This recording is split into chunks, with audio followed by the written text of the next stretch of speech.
16장 1절에서 15절입니다. 사도행전 16장 1절부터 15절 말씀이 중요합니다. 다 같이 일어나셔서 합독하겠습니다. 시작. 바울이 더베와 누스드라에도 이름에 거기 디모데라 하는 제자가 있으니 그 어머니는 믿는 유대 여자요 아버지는 헬라인이라. 디모데는 누스드라와 이고니온에 있는 형제들에게 칭찬받는 자니 바울이 그를 데리고 떠나고자 할새 그 지역에 있는 유대인으로 말미암아 그를 데려다가 할례를 행하니 이는 그 사람들이 그의 아버지는 헬라인인 줄 다 암이라라. 여러 성으로 다녀갈 때 예루살렘에 있는 사도와 장로들이 작정한 규례를 그들에게 주어 지키게 하니 이에 여러 교회가 믿음이 더 굳건해지고 수가 날마다 늘어가니라. 성령이 아시아에서 말씀을 전하지 못하게 하시거늘 그들이 부르기아와 갈라디아 땅으로 다녀가 무시아 앞에 이르러 비두니아로 가고자 했으되 예수의 영이 허락하지 아니하시는지라. 무시아를 지나 드로아로 내려갔는데 밤에 환상이 바울에게 보이니 마게도냐 사람 하나가 서서 그에게 청하여 이르되 마가도냐로 건너와서 우리를 도우라 하거늘 바울이 그 환상을 보았을 때 우리가 곧 마게도냐로 떠나기를 힘쓰니 이는 하나님이 저 사람들에게 복음을 전하라고 우리를 부르신 줄로 인정함이러라.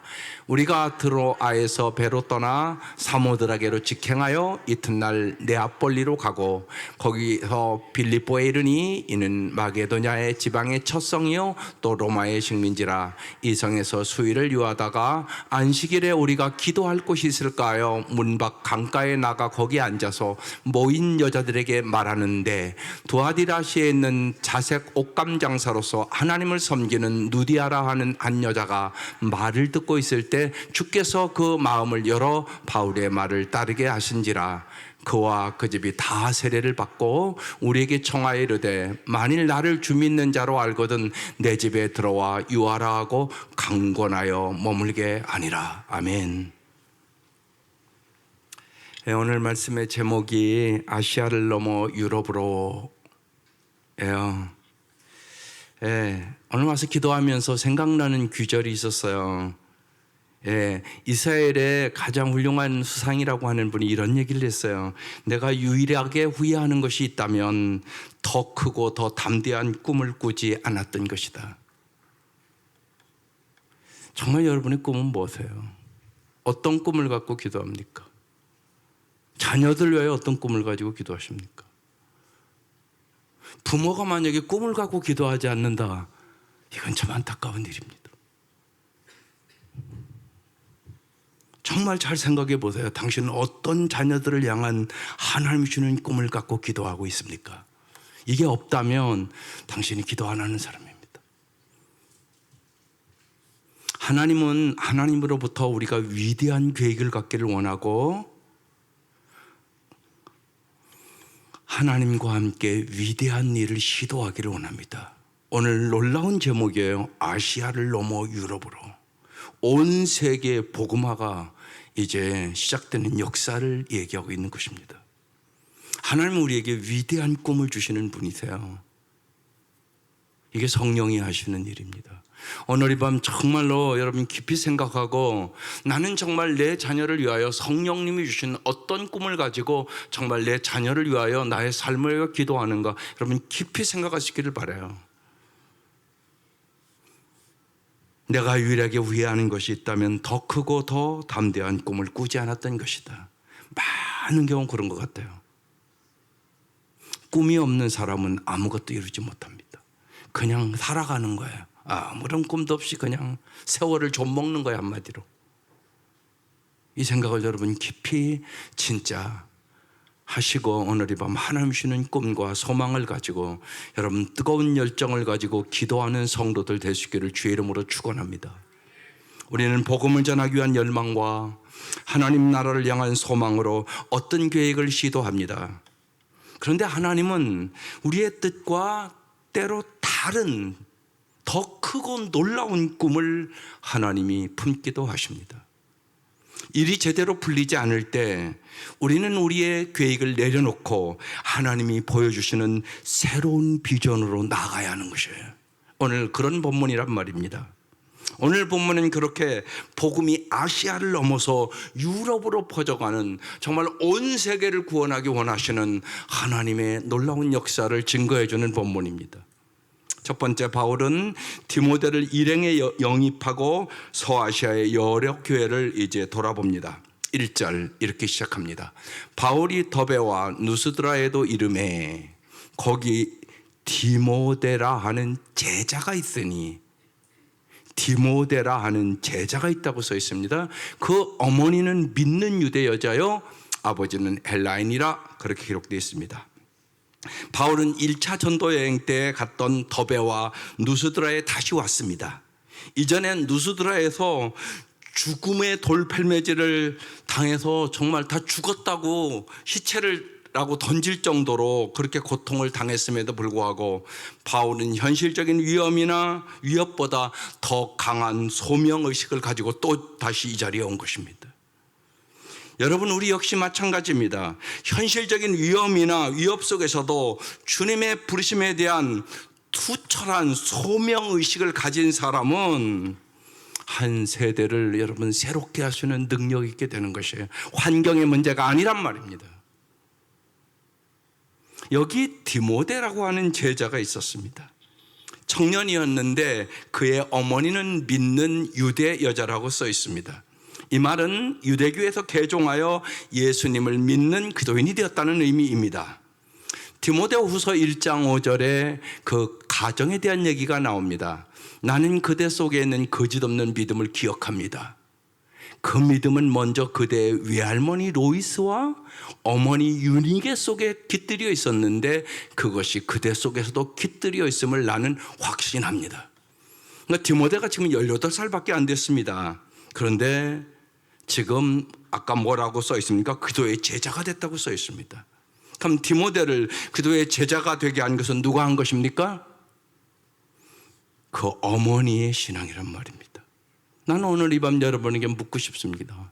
당신은 당신의 자녀들을 그도의 제자로 기르고 있습니까? 이게 부모가 해야 될 가장 중요한 일입니다. 많은 부모들은 그냥 교회만 보내면 되는 줄 압니다. 아닙니다. 여러분이 해야 되는 일입니다. 아비들아, 너희 자녀를 주의 교양과 훈계로 양육하라, 이렇게 써 있습니다. 성경은. 누가 제자로 만듭니까? 교회에서 제자를 만들어줍니까? 그래서 아까도 얘기했지만 가정 예배 드리는 것 같은 건 무지하게 중요합니다. 부모가 아이들의 마음속에 주님의 말씀을 심어야 하는 것입니다. 부모가 제자로 가르치고 키워야 된다는 얘기입니다. 어린 아이들이 있는 부모님께서 엄청나게 더 중요합니다. 이미 커버리면 말도 안 듣습니다. 그리고 자기의 사상의식이 다 굳어져 가지고 바뀌지가 않습니다. 그러니까 어렸을 때가 참 중요합니다. 엄청나게 중요합니다. 그래서 디모데가 정말로 오늘 디모데라 하는 제자가 있으니 누가 제자를 만들었다? 그 어머니가 제자를 만들었다고 말씀하고 있는 것입니다.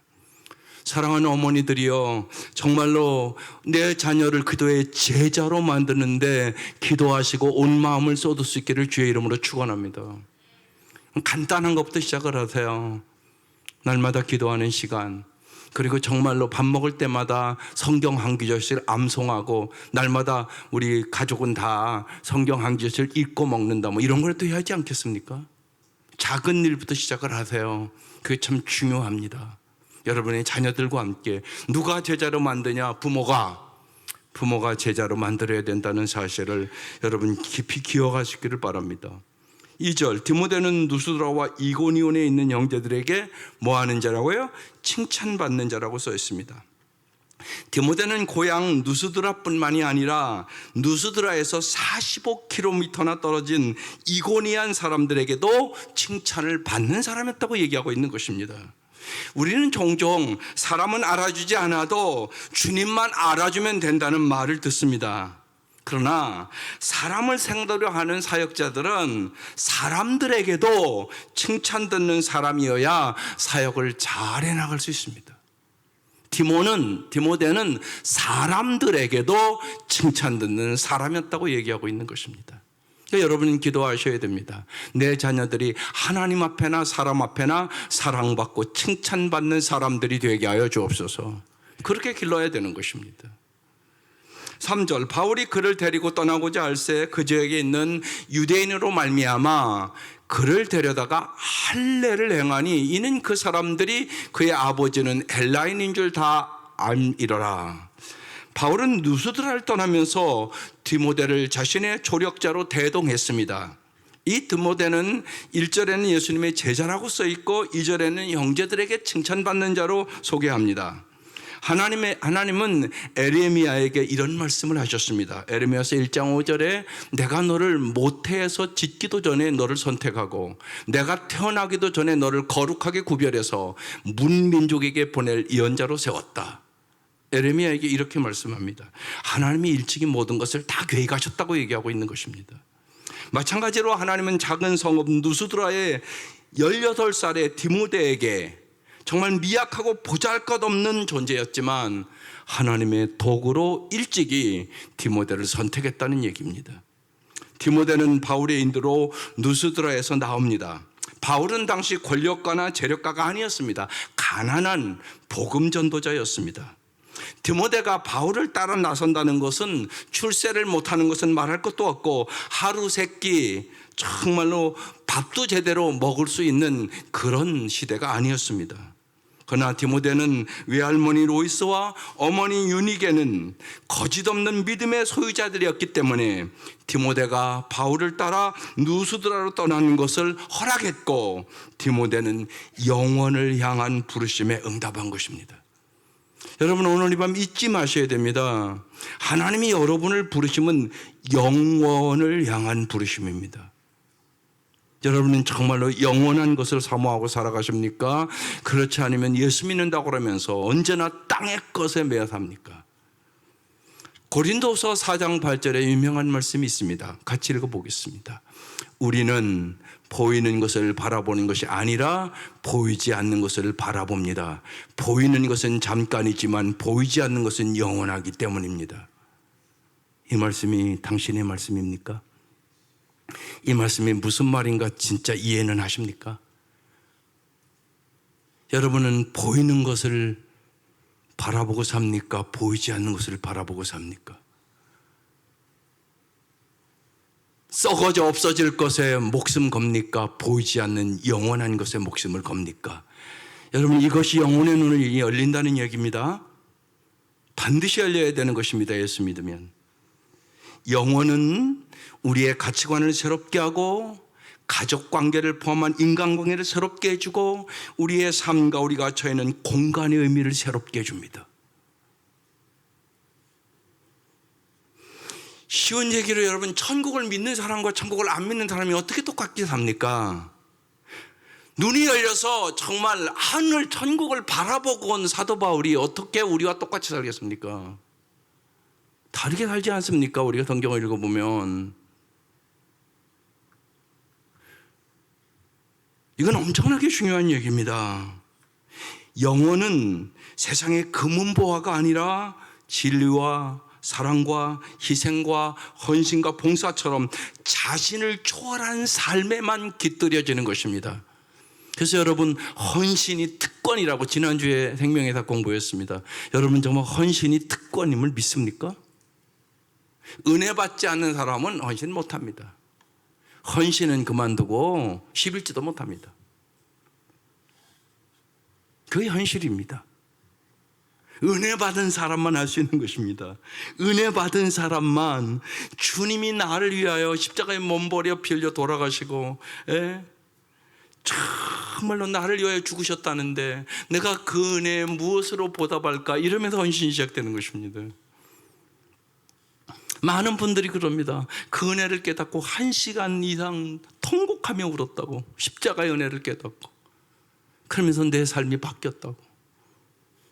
내가 이제 주를 위하여 어떻게 헌신할까 이 생각으로 내 머릿속에 가득 찼다고. 이런 간증들 수없이 들을 수 있습니다. 영원이 우리에게 주어지는 것입니다. 영원은 우리의 가치관을 새롭게 해줍니다. 가족 관계를 포함한 인간 관계를 새롭게 해줍니다. 우리의 삶과 우리가 처해 있는 공간의 의미를 새롭게 합니다. 영혼은 우리의 죄값을 대신 질러주시기 위하여 십자가의 제물로 돌아가신 예수님의 고난을 통해 주어진 하나님의 값진 선물이요 은총입니다. 그래서 영원한 것을 위하여 내 생명을 바치겠다고 얘기하는 것입니다. 영원한 거에 복음을 위하여 내 생명을 바쳐서 오늘 우리가 예수 믿게 된 것입니다. 선교사들 이 땅에 올 때 그 사람들 미국에서 평안하게 잘 살 수 있는 사람이었습니다. 이국만리 이 땅에 뭐하러 와서 자기의 생명을 던지겠습니까? 그분들은 알았던 것입니다.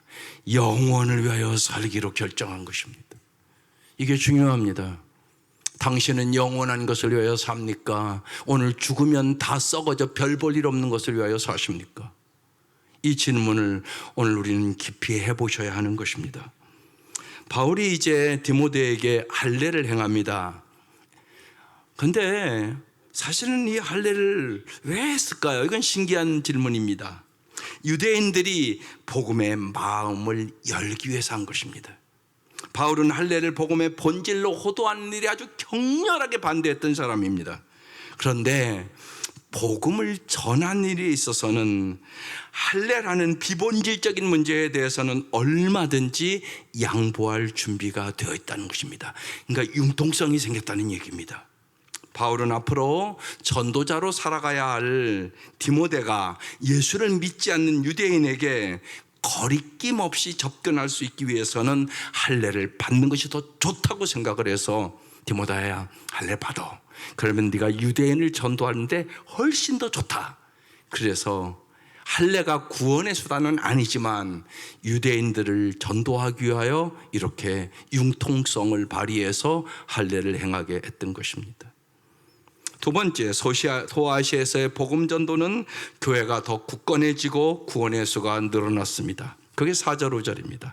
여러 성으로 다녀갈 때 예루살렘에 있는 사도와 장로들이 작정한 규례를 그들에게 주어 지키게 하니 5절.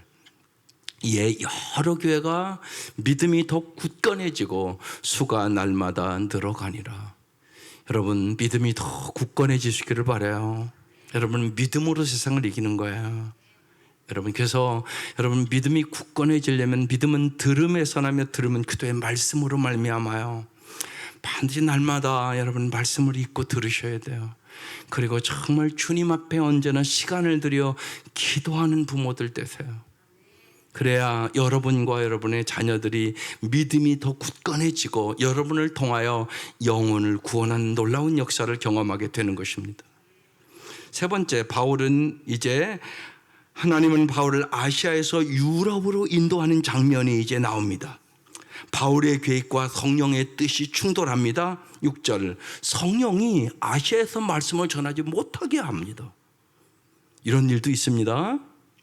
그들이 부르기아와 갈라디아 땅으로 다녀가 7절, 무시아 앞에 이르러 비두니아로 가고자 했으되 예수의 영이, 성령이, 그 얘기입니다, 허락하지 아니하는지라 그랬습니다. 여기 허락이라는 단어가 중요한 단어입니다. 바울은 평소에 주님이 허락하지 않는 것은 절대로 행하지 않는 삶을 살아왔습니다. 이게 여러분의 삶에도 엄청나게 중요합니다. 바울은 정직하고 순결하신 하나님의 말씀 앞에서 정직성과 도덕성을 언제나 지킨 사람이었습니다. 하나님이 하라는 것은 반드시 행하고 하나님이 허락하지 않는 것은 절대 행하지 않는 삶보다 자기 자신을 위한 더 귀하고 귀한 믿음의 자산은 없습니다. 여러분도 그 마음을 오늘 가지셔야 합니다. 하나님이 허락하시면 한다. 하나님이 허락하지 않으면 안 한다. 그러니까 언제나 하나님 앞에 물어보는 삶을 사셔야 될 것입니다. 바울은 그것이 정확했습니다.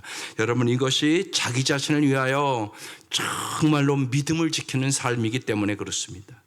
하나님께서는 영원히 정직하고 순결하신 하나님의 말씀 앞에서 정직하고 도덕적인 사람을 주님의 영원한 축복의 통로로 사용하시고, 또 우리의 영원한 승부는 이 땅이 아니라 영원 속에서 판가름 나기 때문에 그렇습니다. 네 번째, 바울이 환상을 보고 하나님의 인도를 받습니다. 8절, 무시아를 지나 드로아로 내려갔는데 밤에 환상이 바울에게 보입니다. 여러분도 환상을 볼 수 있기를 바랍니다. 여러분, 엘리베이터 앞에 붙여놨습니다. 오래전에 제가 붙였습니다. 저에게 기도하가 주셨던 말씀입니다. 여러분, 성령이 임하면 너희 자녀들은 예언할 것이요, 젊은이들은 환상을 볼 것이요, 늙은이는 꿈을 꾸리라. 그 말씀이 임하셔야 됩니다. 여기 이제 밤에 환상이 바울에게 보입니다. 마게도냐 사람 하나가 서서 그에게 청하여 이르되 마가도냐로 건너와서 우리를 도우라고 하는 것입니다. 10절, 바울이 그 환상을 보았을 때 우리가 곧 마게도냐로 떠나기를 힘쓰니, 여기 우리가라고 지금 나옵니다. 누구를 얘기하는 것입니까? 바울과 실라와 디모데와 또 한 사람이 여기 이제 들어가는 겁니다. 누가가 들어가는 것입니다. 누가. 그래서 누가가 자기 이름을 넣기가 곤란하니까 우리가 이렇게 붙인 것입니다. 우리가 곧 마게도냐로 떠나기를 힘쓰니 이는 하나님이 저 사람들에게 복음을 전하라고 우리를 부르신 줄로 뭐 했다고요? 인정함이로라. 이렇게 기록되어 있습니다. 하나님이 저 사람들에게 복음을 전하라고 우리를 부르신 줄로 인정했다고 말합니다. 여기 인정했다는 말은 바울 일행이 하나님께서 마게도냐 사람들에게 복음을 전하기 위하여 자신들을 부르셨다는 것을 거기 있는 사람들이 다 같이 인정했다는 그런 뜻입니다. 특별히 의사, 누가는 의사입니다. 참 하나님의 섭리가 놀랍습니다. 부활하신 예수님은 영으로 바울과 동행하면서 실라와 디모데를 동역자로 붙여주셨고요, 정말 병약한 체질인 그 사도 바울을 위하여 의사 누가를 붙여주시는 것입니다. 하나님이 이렇게 섬세하십니다. 그가 상상치도 못한 유럽 대륙을 위한 최초의 전도자가 되게 해주시는 것입니다.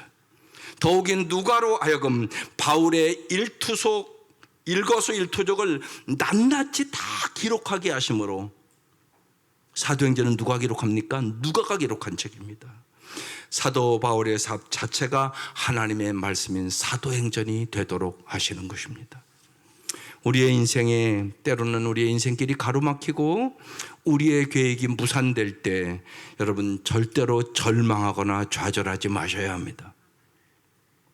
부활하신 주님께서는 새로운 세계로 우리를 인도하는 것입니다. 이게 엄청나게 중요합니다. 오직 부활하신 예수님만이 우리의 영원한 힘이시여 영원한 소망이심을 믿을 수 있기를 바랍니다. 언제나 그렇습니다.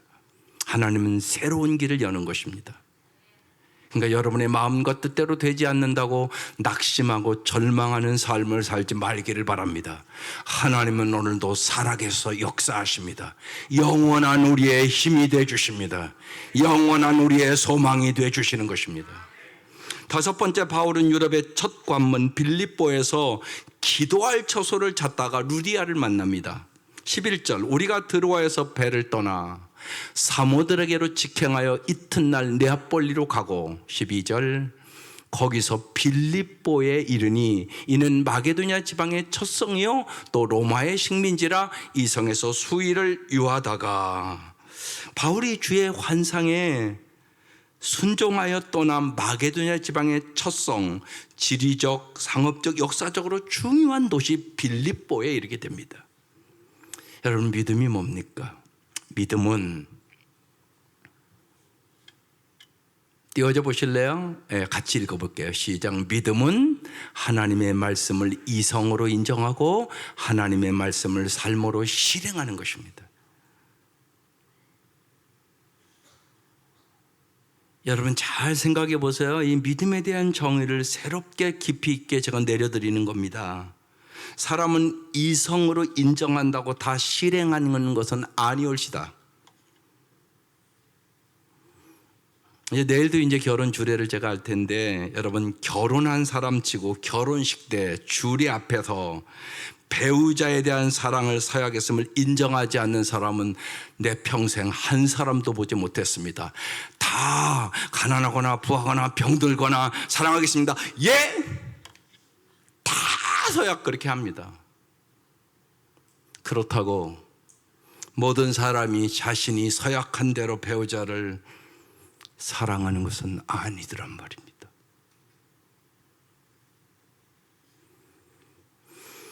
그도인은 성경은 하나님의 말씀이요, 하나님의 말씀에 순종해야 함을 인정하는 사람들입니다. 그렇지만 그도인들이 스스로 하나님의 말씀이라고 인정한 성경 말씀을 매사에 쫓아 살아가는 것은 아니란 말입니다. 그런데 바울은 자신의 이성으로, 아까 인정하느라고 그랬잖아요. 인정한 것을요, 자신의 일행과 지체하지 않고 여러분 즉시 순종하여 실행해서 빌립보로 갔다고 얘기하는 겁니다. 지금 이게 엄청나게 중요한 얘기입니다. 그러면서 세계 복음화에 지금 문이 열리게 되는 것입니다. 환상을 봤다고 다 순종하는 것이 아니더란 말입니다. 그래서 믿음은 하나님의 말씀을 이성으로 인정하는 것이 아니라 하나님의 말씀을 삶으로 실행하는 것이 진짜 믿음입니다. 그러니까 많은 경우 여기 앉아 있지만 안 믿는 사람이 많단 말입니다. 그냥 듣고 저렇게 하면 참 좋지, 인정은 해요. 그런데 안 해요. 그러면 아무런 역사도 없게 되는 것입니다. 그래서 우리가 신앙이 미지근해지고 하나님의 살아계심과 상주심을 여러분의 삶에서 경험하지 못하는 것입니다. 하나님은 말씀대로 실행할 때 반드시 역사가 일어납니다. 어떤 역사가 일어나는가 계속 오늘 사도행전은 우리에게 보여주고 있는 것입니다. 13절, 안식일에 우리가 기도할 곳이 있을까 하여 문밖 강가에 나가 거기 앉아서 모인 여자들에게 말하는데, 바울 일행이 빌립보에 도착하여 이제 수일을 유하다가 안식일이 되어 뭐를 찾다고요? 기도할 곳을 찾기 위하여 강가로 나갔습니다. 화려한 도시에서 자기들의 능력으로만은 아무것도 할 수 없다는 것을 깨달았습니다. 그들이 할 수 있는 것이라곤 그들을 그곳으로 부르신 하나님께 기도하는 것뿐이었습니다. 여러분 잊지 마셔야 합니다. 항상 여러분의 삶에 기도를 여러분의 삶의 우선순위로 삼을 수 있기를 바랍니다. 이것이 정말로 하나님의 놀라운 역사를 경험하는 삶을 살아가는 비결인 것입니다. 인간이 하나님께 기도를 드린다는 것은 자신의 불완전함과 부족함과 무능력을 하나님 앞에 스스로 고백하는 것이 기도입니다. 여러분 기도가 뭔가를 잘 아셔야 돼요. 하나님, 나는 무능합니다. 나는 불완전합니다. 나는 부족합니다. 하나님 도와주지 않으면 나는 올바로 살아갈 수가 없습니다. 이게 기도란 말입니다. 그러니까 반드시 기도의 사람이 되어야 되는 거죠.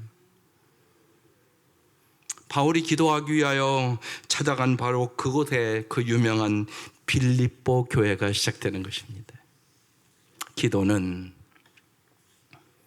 하나님 앞에서 자신의 뜻과 계획을 관찰하는 것이 아닙니다. 그 다음도 띄워줘 보세요. 조금 더 깊은 얘기를 하는 겁니다. 기도는 어떤 상황에도 굴하지 않고 그리스도인으로서 강인한 삶을 살 수 있는 원동력은 이 세상이 아니라 오직 하나님의 은혜의 능력뿐임을 인정하는 것입니다. 여러분 이게 기도입니다. 여러분 기도가 뭔가를 정말 잘 아셔야 돼요. 그렇지 않으면 예수 안 믿는 사람과 다를 바 없는 기도를 합니다.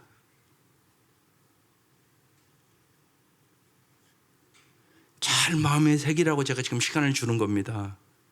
어떤 상황 속에도 굴하지 않는 기도인으로서 살아가기 위하여 기도하는 겁니다. 그 다음에요, 기도는 하나님만이 이 어두운 세상 속에서 나의 삶을 영원히 책임져 줄 수 있음을 믿으며, 믿습니까? 하나님의 뜻과 계획에 나 자신을 온전히 맡기는 것입니다.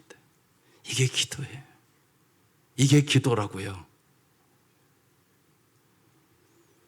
그래서 저는 신학자 라인홀드 니버의 기도를 종종 많이 드립니다. 이런 내용입니다. 참 중요한 내용이라고 생각합니다. 저에게 변화시킬 수 없는 것들을 받아들일 수 있는 의연함을 주시고, 변화시킬 수 있는 것들을 변화시킬 수 있는 용기를 주시고, 변화시킬 수 있는 것과 변화시킬 수 없는 것을 구별하는 지혜를 주옵소서. 여러분 마음에 새길 수 있기를 바랍니다. 저 기도가 여러분의 기도가 되어야 되는 것이에요. 그래야 세상을 이기는, 승리하는 사람들이 될 수 있는 것입니다. 여러분 다 기도해야 된다는 거 압니다, 여러분. 그런데 어떤 기도를 하냐, 그건 더 중요한 얘기입니다. 여러분 말도 그렇잖아요, 사람이요. 다 말하고 삽니다. 그런데 말을 참 잘하는 사람이 있고, 이건 구분도 못하고 말하는 사람도 있고. 예. 여러분 기도하려면 좀 어렵죠. 어려우면요 짧게 기도하시면 됩니다. 기도가 길어지면 길어질수록 중언부언하게 됩니다. 그리고 나머지 사람은 은혜 못 받습니다. 그래서 몇 분 하라고 제가 얘기합니까? 3분.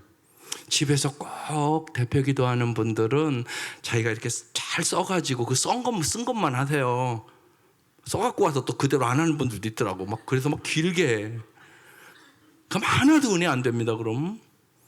그러니까 맞춰보세요. 그러니까 우리 여기 있잖아요. 목표는 주기도문처럼 하는 겁니다. 주기도문이 짧습니다.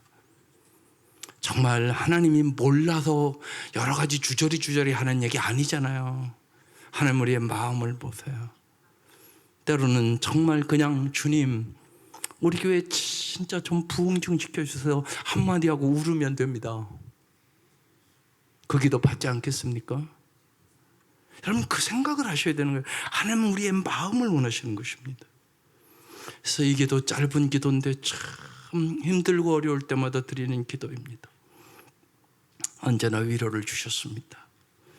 혹 절망 속에 있습니까? 마음을 가다듬고 하나님 앞에 정말로 조용히 무릎을 꿇고 하나님만을 바라보며 기도하십시오. 기도하는 사람은 어떤 상황 속에서도 의연함과 용기와 지혜를 잃지 않습니다. 기도하는 사람에게는 결코 절망이 있을 수 없습니다. 반드시 주님이 소망을 주신 하나님이시기 때문에 그렇습니다.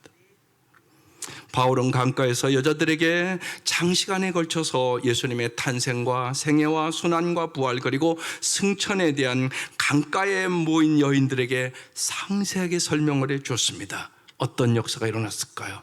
14절 두 애들의 시에는 자색옥감 장사로서 하나님을 섬기는 누디아라 하는 한 여자가 바울의 말을 듣고 있을 때 주께서 그 여인의 마음을 열어 바울의 말을 따르게 하신지라. 예수 믿게 했다는 얘기입니다. 누가? 주께서. 바울이 복음을 전할 때 거기에 두아디라시 출신의 자주 옷감 장사 하나님을 섬기는 누디아라는 여인이 있었습니다. 성경에 여인들의 직업을 밝히는 예는 거의 없습니다. 그런데 여기 신기하게 자주옷감 장사 누디아라고 지금 밝히고 있습니다. 이건 분명히 특별한 의미가 있다는 것입니다. 그래서 이제 성경 연구를 해보는 겁니다. 왜 다른 여자들은 안 밝혔는데 이 여자는 이렇게 밝혔냐? 연구를 해보니까 누디아는 자주색으로 염색된 직물을 판매하는 아주 사업 수완이 뛰어난 여성 사업가였다고 합니다. 2000년 전 로마 제국에서 자주색 옷감으로 만들어진 옷은 왕족이나 귀족, 부유한 사람들만이 입는 옷이었다고 합니다. 따라서 누디아가 부유층을 상대하는 자주 옷감 장사라는 것은 누디아 자신이 부유층에 속했거나 부유층에 속하기를 목표로 삼아서 돈을 잘 버는 여인이었다는 것입니다. 즉 세상의 가치관을 신봉하면서 살았던 누디아가 복음을 영접하고 세례를 받았음을 오늘 본문에 강조하고 있는 것입니다. 하나님을 섬기는 누디아란 하나님을 믿기는 하지만 예수 그리스도의 복음은 아직 알지 못하는 이방 여인이었다는 얘기입니다. 이 여인이 바울의 복음을 잘 들었는데 주께서 그 마음을 열어 바울의 말을 따르게 했다. 이 따르게 했다는 얘기가 원어는 집중하게 하셨다 그런 얘기입니다. 바울의 말을 집중하여 한 말씀도 안 빼놓고 다 들었다는 것입니다. 그리고 예수를 믿게 됐다는 말씀입니다. 그래서 어떤 일이 납니까? 15절 그와 그 집이 다 뭐였다고요? 세례받고 우리에게 청하여 이르되 만일 나를 주를 믿는 자로 알거든 내 집에 들어와 유하라 하고 강권하여 머물게 하니라. 오늘 본문이 이렇게 끝납니다. 바울로부터 복음을 영접한 누리아와 그 집은 인류 역사상 유럽 대륙에서 최초로 세례를 받았습니다. 여러분, 교회는 건물이나 제도가 아니라 주님을 주인으로 모시고 사는 사람들의 모임이 교회입니다. 바울과 누리아의 만남은 누리아가 세례를 받고 주님의 몸된 교회를 이루며 살아가기 시작한 위대한 첫 출발의 빌립보 교회가 되는 것입니다. 여러분, 세례가 무엇입니까? 여기 오늘 이 밤 참석하신 분 거의 다 세례 받았을 거예요. 근데 여러분, 세례가 뭔가 뚜렷하게 알고 예수 믿는 겁니까? 세례가 무엇입니까? 세례 받았으면 세례 받은 자답게 살아야 된단 말입니다. 그런데 세례의 의미도 모르면 어떻게 세례 받은 자답게 살아갈 수 있겠습니까? 세례가 무엇입니까? 로마서 6장 3절 5절에 아주 뚜렷한 본문입니다. 한번 읽어보겠습니다. 세례를 받아 그도 예수와 하나 된 우리는 모두 세례를 받았을 때 그와 함께 예수와 함께 죽었다는 것을 여러분은 알지 못합니까? 그 다음에요, 그러므로 우리는 세례를 통하여 그의 죽으심과 연합함으로써 그와 함께 묻혔던 것입니다. 그것은 그도께서 아버지의 영광으로 말미암아 죽은 사람들 가운데서 살아나신 것과 같이 우리도 또한 새 생명 안에서 살아가기 위함입니다. 이게 세례입니다. 우리가 그의 죽으심과 같은 죽음을 죽어서 그와 연합하는 사람이 되었으면 우리는 부활에 있어서도 또한 그와 연합하는 사람이 될 것입니다. 믿습니까? 세례를 받는다는 것은 자신의 죄값을 대신 치르기 위하여 십자가의 제물로 돌아가신 예수 그리스도의 죽음과 연합하여 자신의 옛삶을 청산하고 죽음을 깨뜨리고 부활하신 예수 그리스도와 연합하여 새로운 생명의 삶을 살기 시작하는 것입니다. 이게 세례란 말입니다. 누디아에게 세례는 세상의 부요 자체를 목적으로 삼았던 지금까지의 자신의 삶을 청산하고 자신을 구원하기 위하여 십자가 제물로 돌아가신 예수 그리스도로 옷 입고 예수의 십자가를 삶의 지표로 삼는 새로운 삶이 시작됐다고 얘기하고 있는 거예요. 그래서 누디아의 직업까지도 지금 다 기록해 놓은 것입니다. 그의 가치관과 삶이 완전히 바뀌었다는 것입니다. 갈라디아서 3장 27절에 이렇게 써 있습니다. 누구든지 그도와 합하기 위하여 세례를 받은 자는 뭐로 입었다고요? 그리스도로 옷 입었느니라. 우리는 그리스도로 옷 입은 자들이란 말이에요. 옷 입은 자. 제가요, 이 가운을 입고 나가면 조심스러울까요? 안 조심스러울까요? 엄청나게 조심스럽습니다. 교통벽도 절대 못 어깁니다. 무지하게 이 옷을 입고 나갈 때는 조심스럽습니다. 내가 조금이라도 잘못하면 하나님의 영광이 가려지기 때문에 목사가 저 모양이냐고 그러지 않겠습니까? 여러분, 이게 옷입니다. 옷. 이게 옷입니다. 이 옷만 입고 나가도 내가 엄청나게 조심스럽습니다. 말도 조심해야 되고 행동도 조심해야 되고 모든 것을 조심하게 됩니다. 여러분은 그리스도로 옷 입었단 말입니다. 그러면 내가 하는 행동과 내 말과 내 생각이 하나님께 영광이 되는가 안 되는가를 언제나 생각하고 사셔야 하는 것입니다. 그와 그 집이 다 세례받고 우리를 청하이르되 만일 나를 주 믿는 자로 알거든, 이렇게 써 있어요. 내 집에 들어와 유하라, 이렇게 써 있어요. 이거 무슨 말씀입니까? 누디아가 나를 주 믿는 자로 알거든 내 집에 들어와 유하라, 이 남자 4명을 자기 집에 와서 거하라고, 이게 얼마나 부담스러운 일이에요. 그런데 지금 그렇게 얘기하고 있는 것입니다. 바울 일행을 자기 집에 체류하라고 지금 강권하는 것입니다.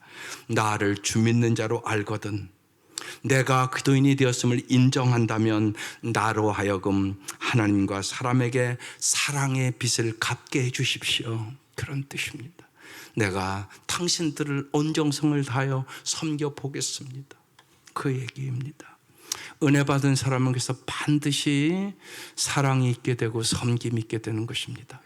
사랑과 섬김은 기적을 일으킵니다. 영혼을 구원합니다. 여러분의 가정에 사랑과 섬김이 넘칠 수 있기를 바랍니다. 그래야 안 믿는 가족들을 구원할 것입니다. 하나님께서는 그 루디아와 그녀의 권속을 무사람을 살리는 빌립보 교회를 이루게 하셨습니다. 하나님 우리를 구원해 주시고 우리를 교회 되게 하셨습니다. 그러면 여러분, 교회의 존재 목적은 무엇입니까? 우리 성도들은 이제 다 아는 것 같습니다. 영혼을 구원하여 제자 삼는 것이 교회의 존재 목적입니다. 그래서 우리들 가장 귀하는 것입니다. 우리가 예배를 드린 결과로 무엇이 일어나야 합니까? 하나님이 우리를 교회 공동체 되게 하신 이유는 무엇입니까? 사랑으로 하나 되어 하나님을 사랑하고 이웃을 사랑하며 서로 격려하며 복음을 전하게 하기 위하여 주님은 우리를 부르신 것입니다. 그게 주님의 소원이십니다. 우리는 전도와 선교를 위한 하나의 팀을 이루어 동역하는 동역자들인 것입니다.